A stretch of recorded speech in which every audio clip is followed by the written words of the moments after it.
سلام بچه‌ها. سوالی که مدام پرسیده میشه اینه که از چه زمانی باید مراقبت‌های پوستیمون رو شروع کنیم؟ کلاً از سنین نوجوانی به دلیل تغییرات هورمونی که ایجاد میشه و آکنه توصیه میشه.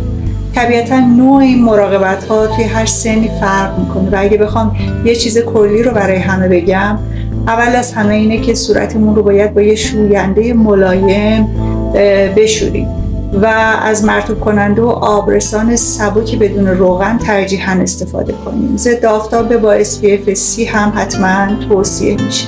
به صورتمون دست نزنیم. صورتمون رو قبل از خواب حتما تمیز کنیم.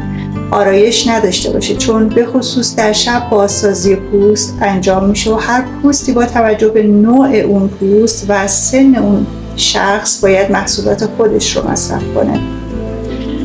از یه سنی هم به دلیل تغییرات بافتی صورت و شلی و پوست و چروک و افتادگی کارهای کلینیکی تهاجمی یا غیر تهاجمی باید انجام بشه که اگه فرد مراقبت‌های شخصی و کلینیکی رو داشته باشه میتونه شادابی پوستش رو برای سالهای طولانی تری حفظ کنه. بهترین ورژن خودتون باشه.